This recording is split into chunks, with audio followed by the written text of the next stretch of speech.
Muy buenas noches, me da gusto saludarles. Me preguntan que qué opino de el hecho de que Andrés Manuel López Obrador haya invitado a su casa a comer a Enrique Peña Nieto. Pues es su decisión, es su casa, él puede invitar a quien se le pegue la gana. Yo ahí sí no puedo hacer ningún pronunciamiento. Pues él tiene plena libertad, como usted también, de invitar a comer a su casa a quien sea. Si invita usted a un maleante, a un sujeto pernicioso, pues es su casa. Si invita usted a un hombre decente, si usted invita a un hombre probo, un hombre recto, pues también es decisión de usted. Yo ahí sí no quiero hacer ningún pronunciamiento. Lo que yo, en lo que yo no estoy de acuerdo es en que borrón y cuenta nueva en tratándose de aquellos políticos, incluidos los expresidentes de México, y sobre todo que los delitos no hayan prescrito, que no se les investigue, que no se les someta a un procedimiento penal, procedimiento administrativo también. En fin, yo creo que la justicia, bueno, la justicia no, porque en este país ya le he dicho no hay justicia. Pudiéramos hablar un poco de legalidad. Las leyes no están para comercializarlas, para medrar con ellas. Yo creo que es deber y sobre todo de un candidato a la presidencia como López Obrador, que gana con el respaldo de más de 30 millones de personas que votamos por él. Yo voté por él, lo he dicho, y lo apoyaré, pero también le haré críticas fundadas cuando yo no esté de acuerdo. Yo creo que la ley se debe de aplicar y ahora más que nunca no puede seguir existiendo en este país, no debe, de que puede, claro que puede, no debe de seguir existiendo en este país la impunidad. Y mientras no se censure, mientras no se castigue a los de arriba, no tendrán derecho a castigar a los de abajo. Yo estoy de acuerdo en que con la participación de las instancias que la propia Constitución General de la República, la de los estados que están establecidas, pudiera llevarse a cabo una revisión de expedientes de gente pobre, de gente que ha luchado por defender sus derechos humanos, por defender su tierra, el derecho al agua, de gente que ha sido despojada de su tierra, de sus terrenos, que han sido humillados, vapuleados y que se han enfrentado al poder político y económico y que pagan con que los envíen a la cárcel, sembrándoles hasta armas, fabricándoles delitos que no cometieron, como fue el caso que en su oportunidad aquí traté de Néstora Salgado, que fue la comandante de una guardia comunitaria en Olinará, Guerrero, creo que así se llama la población, el municipio. Eh, yo ahí sí estaría de acuerdo en que se revisara el expediente de aquellas personas que no se haya respetado eso que se llama debido proceso, que les hayan inventado, que les hayan fabricado delitos y que se dieran cuenta de que no cometieron ningún delito. Ahí se debería de buscar un procedimiento para lograr la libertad de estas personas. Pero un exgobernador de Chihuahua, por ejemplo, un ratero, un sinvergüenza, un desvergonzado, al que le acreditaron ser poseedor hasta de un banco, le acreditaron ganado traído del extranjero, compra de ranchos, cientos de animales de ganado lanar. Entonces, pues yo no entiendo, soy abogado, yo siempre he luchado porque se haga justicia, yo he luchado porque se haga justicia. En mis clases que imparto, yo les insisto y convoco siempre a los alumnos a que razonen, a que piensen que hay que transformar este país en un país de verdadera justicia, pero que se empiece con los de arriba, con los corruptos. Qué posición tan cómoda de exgobernadores, de expresidentes de la República, de expresidentes municipales, de funcionarios de organismos públicos descentralizados, desconcentrados, paraestatales, banqueros, empresarios que se hayan enriquecido en forma ilícita y que no se les toque, que no se les va a hacer nada. ¿Cómo puede entonces uno hacerles creer a los alumnos que acuden a una facultad de Derecho a que crean en las leyes de este país?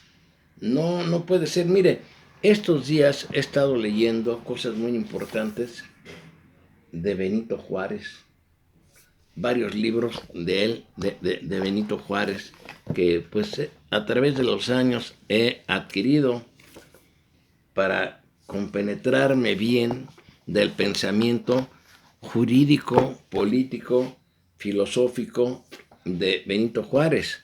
Ahora estoy leyendo un libro, no es nada nuevo, de Ignacio Manuel Altamirano. Él fue discípulo y seguidor de Ignacio Ramírez, el nigromante, un hombre que participó, el nigromante, en la elaboración de la Constitución del 57, que luchó porque hubiera libertades, por respetar los derechos humanos. Y una forma de respetar los derechos humanos es que las leyes se encaucen en contra de aquellos que han sido depredadores de este país. En este país hay miseria, hay pobreza, hay muchas cosas negativas y tristes que han sido fomentadas por quienes han estado en el poder. Yo hago una pregunta. ¿Por qué están tan calladitos muchos senadores o exsenadores, priistas, exdiputados, priistas federales y locales? Porque tienen una cola que le da la vuelta al mundo, apestan a estiércol, a podredumbre, no han llevado a la putrefacción a nuestro sistema, han generado miseria. Mire, una de las últimas trastadas y porquerías del gobierno de Peña Nieto, de todas las que ha hecho, que ya las he comentado aquí, a propósito lo hicieron de suspender vuelos en el aeropuerto de Toluca, vuelos comerciales. ¿Para qué? Para saturar, lo digo 3 veces, el aeropuerto internacional Benito Juárez de Ciudad México. ¿Para qué? Para hacerle creer a la gente, a los que viajan en avión, de que era necesario un nuevo aeropuerto. ¿No le parece a usted que eso es una marranada? Una cosa muy sucia y deshonesta. Cancelar los vuelos internacionales, cancelar vuelos comerciales del aeropuerto de Toluca a diferentes destinos para que partieran del aeropuerto de la Ciudad de México o del Distrito Federal antes, del Benito Juárez, y hacer creer que había una gran saturación. Esa medida que tomó López Obrador de cancelar ese proyecto, yo la aprobé porque en su portal lo expliqué. Pero esto de perdonar de antemano a quienes han cometido delitos patrimoniales graves, no importa de qué nivel, federal, estatal, municipal, no importa de qué partido, y sobre todo cuántos funcionarios de primer nivel de gobiernos de, no sé desde qué época, pero le aseguro que muchos delitos no han prescrito, sobre todo de la época de Felipe Calderón y de Enrique Peña Nieto, y no llevar una investigación para sancionarlos como la ley establece. Eso lleva a que uno se desmoralice en ese sentido. ¿Qué explicación le puedo yo dar a mis alumnos cuando me preguntan, oiga, ¿y qué está pasando? ¿Por qué se les va a perdonar? pues son decisiones de las altas autoridades que entrarán en funciones a partir del 1 de diciembre. Oiga, maestro, pero si nos habían hecho creer que la ley se iba a aplicar en contra de los corruptos, aún en declaraciones a medios de comunicación que hizo López Obrador, él dijo y sostuvo en varias entrevistas. Hace rato estaba escuchando una grabación que tiene mi hija, donde en un discurso López Obrador dice que iba a proceder en contra de Peña Nieto y de quien fuera necesario, en contra de la mafia del poder. La mafia del poder se refería pues a empresarios, y ahí están los banqueros incluidos, políticos, y políticos es de aquel que tiene un cargo en una Secretaría de Estado, por poner un ejemplo, hasta un diputado federal o estatal. Pero ahora resulta de que se podría generar una inestabilidad, una desestabilización. Yo no creo que eso sea una justificación para no aplicar la ley. El caso de Brecht, por ejemplo, ahí se va a quedar. Ahí se va a quedar cuando han señalado los propios ejecutivos de Odebrecht los millones de dólares que le dieron al señor Emilio Lozoya Austin, exdirector de Pemex, más de 12 millones de dólares a cambio de obras. Pues eso es absurdo, eso es aberrante. El asunto de las declaraciones que está haciendo la defensa del Chapo Guzmán allá en la corte de Nueva York, ahí en Manhattan, de que le entregaron 50 millones de dólares al señor Genaro García Luna. Estoy poniendo algunos ejemplos, porque la lista es larga. La lista que he estado recopilando es larga. ¿Y no se les va a hacer nada? Genaro García Luna, aquel personaje que hizo aquel montaje para la televisión de recrear, para que se filmara la aprehensión de Florence Cassés, que terminó en una situación ridícula para el gobierno de México, porque finalmente pues la Corte le concedió el amparo, muy dudoso por cierto, muy dudoso por cierto ese amparo. Fue una situación de orden eminentemente político, no jurídico. Pero bueno, retomando otra vez esto, si están declarando los abogados de el Chapo Guzmán de que le entregaron más de 50 millones de dólares, los testigos están declarando que le entregaron más de 50 millones de dólares a Genaro García Luna, yo sí lo creo. El señor Genaro García Luna vive como príncipe en Miami, tiene empresas, tiene compañías. Hace tiempo, y cuando era funcionario en la época de Felipe Calderón, yo me acuerdo de aquel reportaje que se difundió en la revista Proceso, mostrando la mansión que posee en la Ciudad de México, y vaya usted a saber cuántos millones de dólares tenga invertidos también en el extranjero. Pero como él hay muchos militares que han participado hasta en asesinatos de civiles. Otra vez el caso Tlatlaya, el caso de San Fernando en Tamaulipas. Yo no entiendo, no comprendo y no acepto que la ley no se aplique en contra de quien tenga una presunta responsabilidad por conductas delictivas, por conductas que han dañado gravemente a la sociedad. Gravemente a la sociedad la han dañado por muchos años.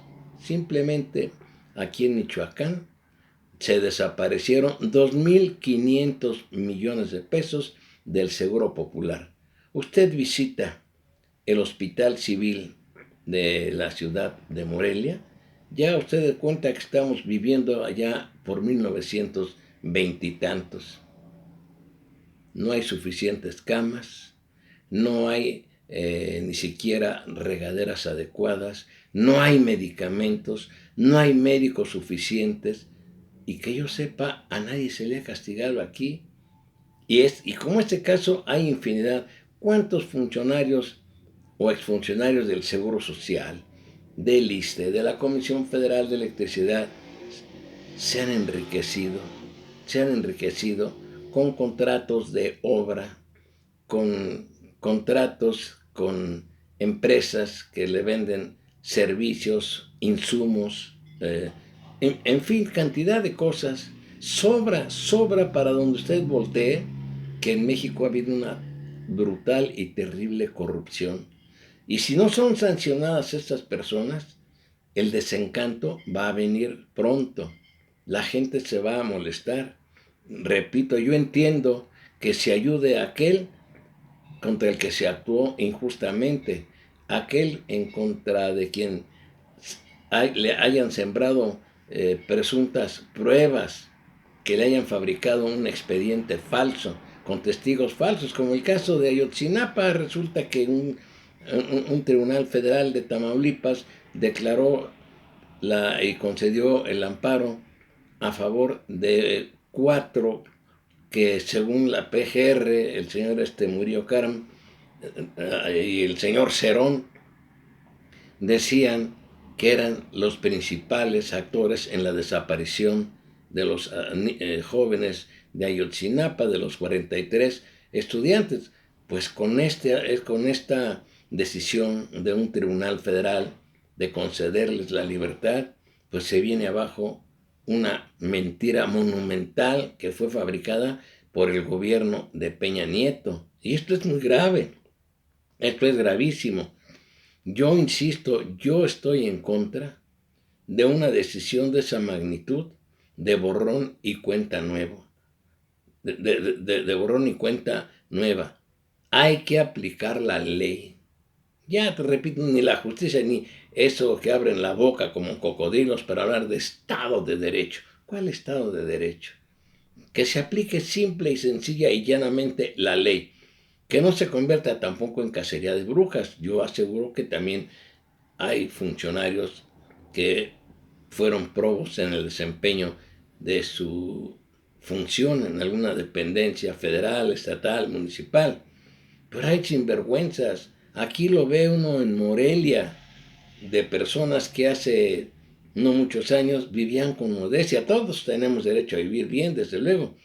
Pero hay veces que ve que compran casas y viven en los fraccionamientos más costosos de Morelia. Y uno dice, ¿de dónde sacaron dinero para comprar esas casas? No hay una proporción entre los ingresos que perciben o percibieron del gobierno con la riqueza que tienen.